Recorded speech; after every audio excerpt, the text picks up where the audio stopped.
Hey YouTube, this is Kevin from Sub-Zero channel. We are part of Team Beyond. David with here. We're going to do a pro set 12 pure dominate, right? Yeah, pure dominate. Pure dominant rather than the after image we posted. So yeah, if you can go in with it. Once again, this is pure dominant, so I'm pretty sad. This is kind of hard to fit after image within this deck, but I'll try. To make another deck file for it over here. So once again, we'll go for our starters or forerunner. Madoi. Madoi, I think everyone knows what it does. When you dominate a unit, put this in your soul. Give any unit +3. Some people are stupid enough to just give just the rear guards or just the card that is dominated +3, but it says any unit. I think it says any rear guard per se. Yeah, any opponent, any player's rear guard. So you can put it on your rear guards too, and then you draw one. So people are running 2. I would run 2. Just there's not enough space for me. Running 4 at the heal triggers. Once again, heal triggers, common knowledge. Who doesn't run heal triggers? 4 Noi. Once again, it's your new deck, so kind of have to run Noi. You don't have to, but I would run more crits. So we're on this good crit that has an effect, but it's only 4K. Soul charge it and then counter charge 1. It's pretty good. Basically, you're one of your only soul charging counter charge and soul charge mechanic. This card after image stand. I'm not using it for after image. More likely, I'm just using it just to put back triggers in the deck, and because it's a stand. If this wasn't a stand, I mean, I would probably still run it, but the fact that it is a stand and with that effect is pretty good. Especially because with the new support, basically all your rear guards, or basically all your rear guards are big boost, big ass columns. Their cuckoos are grade 0s. Moving on to the grade 1s, we run Usui, one of the best for PGs in the whole game. 4th SA. Next we're running the Stride Fodder. Also to get your Shiranui into hand. Next we run 3 Sezui. Used to run 2, now it's up to 3. Once again, you kind of have to focus on bigger columns now. Just because of everyone else running more against ZTB, you have to get rid of that hand somehow. And sometimes running cards like these, really worth it. We're running 2 Fuki. Once again, I'm still running the big Super Moricon play. So this card comes in handy sometimes, especially when you're at that situation where you need to do the Super Moricon play. Then that's hard. That's hard. And then we're on the 2 Tanuki. It's not a Tanuki, but I like to call it Tanuki. So this card's a new card since from set 12. Whenever it's placed on Rearguard or Vanguard, I may bind up to 2. Remember, it says bind up to, so you can choose none, 1, or 2, or 0. So, that's a thing. And you can look at the card you just binded if you want. Since it says so. Second effect is whenever a dominated unit attacks. Anyways, it says dominated unit. Doesn't matter if it's a Vanguard, Rearguard, or anything. So once it attacks, you may choose a card that you had in your bind zone and put in your soul. If you do, it gets plus 5k. So this is inherently another Sezui, basically. It's just that this also pumps up your soul, and so yeah, this card's pretty busted. It's also very good in the after image build. Surprisingly, it's really funny that you can actually abuse this in the after image build, because it puts cards in soul, and some of the cards you need in the after image build needs a lot more soul than this deck, surprisingly. So just saying. Next card we're running is 3 Genkai. Not running at 4 because we don't need to run it at 4 anymore. Actually, I want to cut it to 2. And then bump something else up to one more of another card. But two's I tested two. You don't get it as often, but you do get it. You do get it. Basically, you will see it once in the whole game.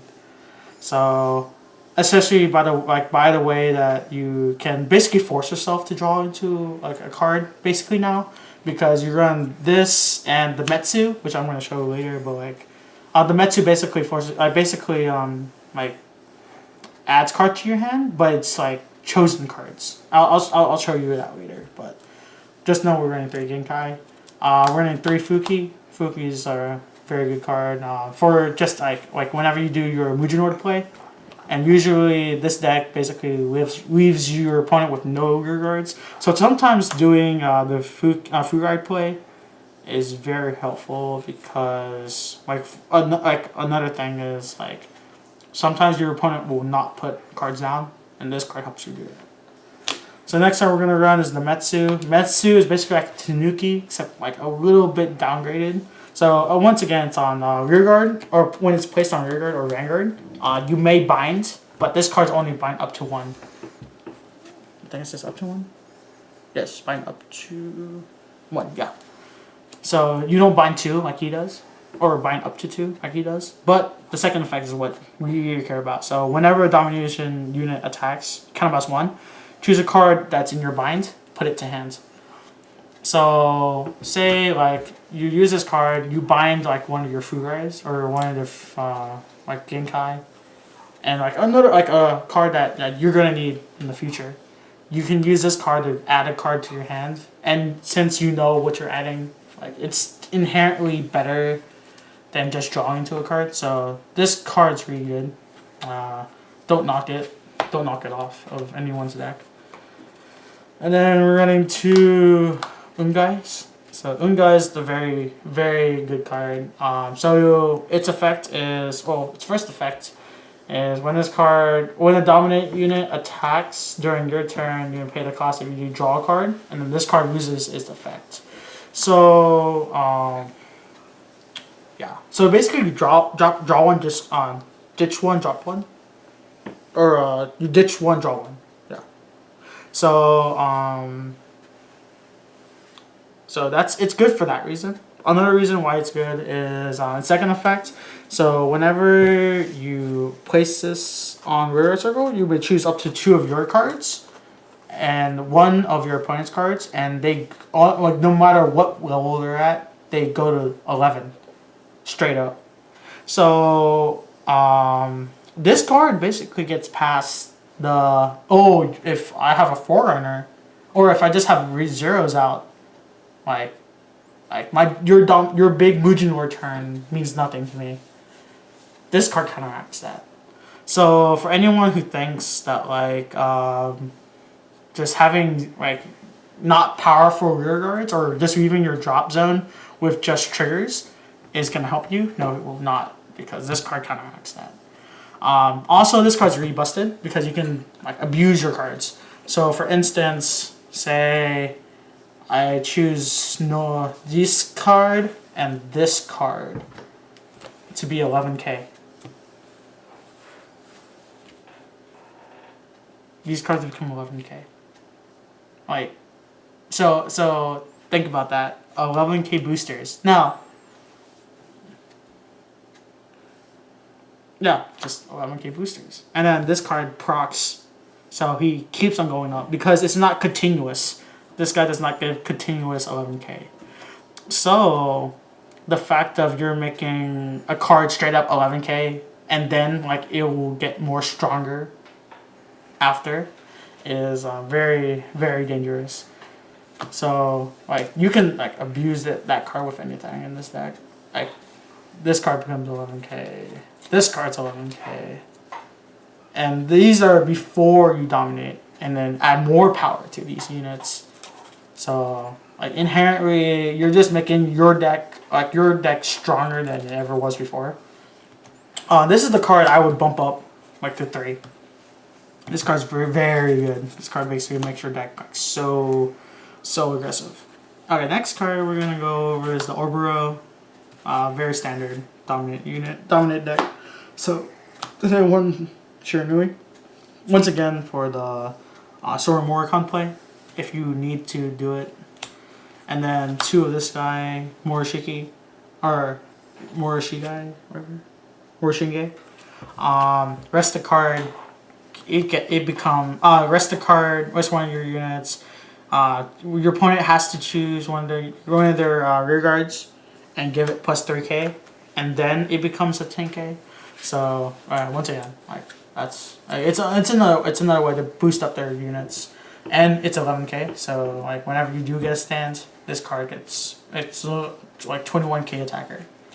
Okay, 2 of our scrides. We run 1 Tenbu. I don't want to say his full name. I don't want to. It's a long day. Emma, Stealth Dragon, King Goku, Tenbu. Yeah. Tenbu. Yeah. Once again, dominant unit. It's during start of battle phase, so just know if you ever do run this card, it's during the battle. Like when you announce your battle phase. So after you use this card, after you dominate a unit using this card's effect, you can't call any more cards because you're not still in main phase. But this is free, so whatever. Then we run 4 copies of Magentenbu, Emma Stealth Dragon Magentenbu.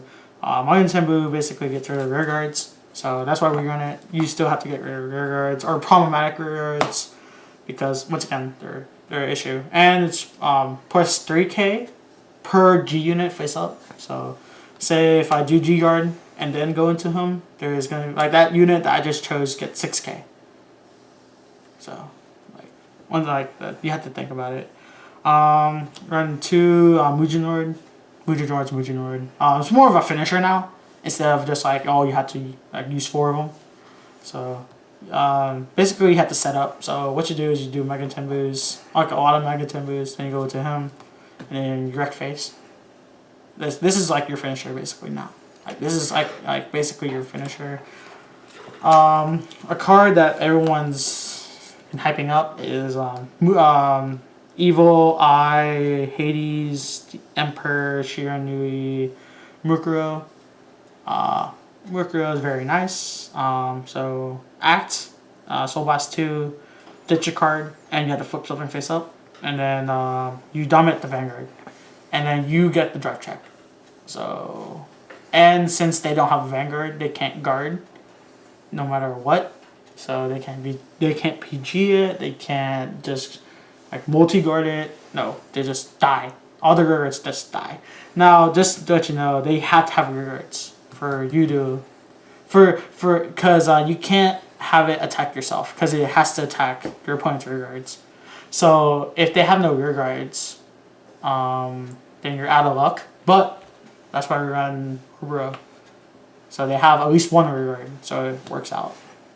Just to be idiot and dominate the rear guard while using Ubro's effect, because they're, or at least like, yeah, you don't give it plus 4k because that would contradict the effect of just killing off the rear guards.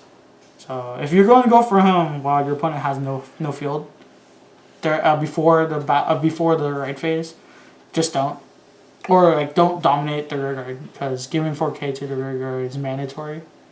Like there's no option not to do it, so don't do it. But like, once again, you get it. It's basically a draw 2. Basically, that's all it is. You draw 2. It's pot of greed. It's pot of greed. Literally. Then we run Super Morcon. Super Morcon's very good. A lot of combat management. If somehow we get a better card in the future, replace it.